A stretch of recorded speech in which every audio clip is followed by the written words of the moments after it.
Le prochain MacBook Air va connaître d'importants changements. Apple est en train de revenir en force sur le marché des ordinateurs de façon générale, que ce soit des ordinateurs de bureau ou des ordinateurs portables, et c'est clairement super intéressant de voir toutes ces informations qu'on réussit à grappiller d'un peu partout, notamment comme la date de sortie ou même les prix des produits avant qu'ils sortent. Et ça, c'est vrai que c'est une bonne raison de s'abonner à la chaîne.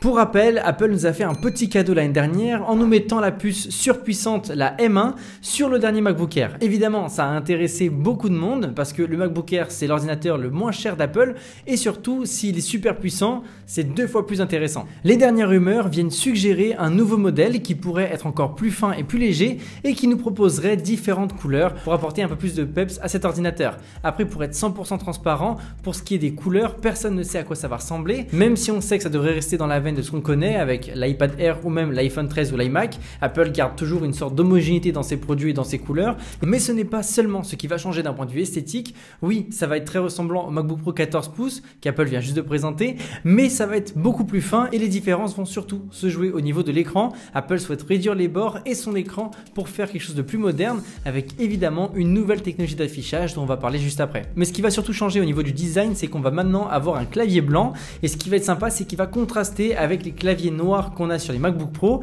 et ça permettra un petit peu de différencier les gammes et de le rendre un peu plus fun. Par contre, mauvaise nouvelle, Apple souhaite mettre une encoche sur cet écran de MacBook Air, mais ce qui est plutôt une bonne nouvelle et qui va compenser cette mauvaise nouvelle, c'est que Apple souhaite mettre MagSafe, le chargeur aimanté qui permet de sécuriser un petit peu l'ordinateur si on marche sur le câble de ne pas le casser, mais surtout c'est un chargeur qui permet de charger aussi plus rapidement la machine, donc c'est assez intéressant. Et ce qui est aussi cool, c'est qu'Apple va mettre 2 ports USB-C Thunderbolt 4, donc on restera sur ce qu'on connaît actuellement. Mais ce n'est pas tout, on devrait changer de technologie d'affichage et passer sur du mini LED, une technologie qui apporte une bien meilleure qualité d'écran, des plus belles couleurs, etc.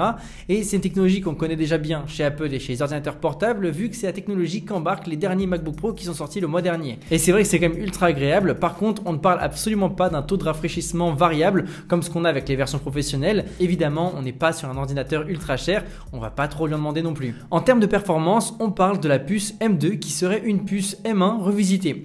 Elle ne sera pas plus puissante que la puce M1 Pro de base qu'on peut retrouver sur le MacBook Pro 14 pouces, mais les rumeurs disent qu'elle sera plus puissante et plus efficiente que la puce M1 de base qu'on peut retrouver sur le MacBook Air. J'avoue que je trouve que ces rumeurs sont un petit peu bizarres par rapport aux puces, on en parlera juste après par rapport à la date de sortie, etc. Mais c'est vrai que Apple peut toujours faire quelque chose de plus efficient en termes de consommation d'énergie, mais ils peuvent aussi faire quelque chose qui chauffe un petit peu moins. C'est vrai que la puce M1 du MacBook Air sans ventilation chauffe un petit peu lorsqu'on la pousse dans ses retranchements, et du coup c'est vrai que c'est quelque chose qui est possible, c'est un axe d'amélioration, mais c'est vrai que je demande d'en savoir un peu plus. Mais du coup, pour quand est prévu ce MacBook Air? Les rumeurs s'alignent pour nous dire qu'il va sortir en 2022, donc c'est quelque chose qui est techniquement possible. Mais à mon avis, en tant que fan d'Apple, je me dis qu'il va sortir l'année prochaine en novembre, parce que je vois mal Apple sortir 2 puces d'ordinateur en 1 an. Je vais m'expliquer. L'année dernière, en octobre 2020, on a eu la puce M1.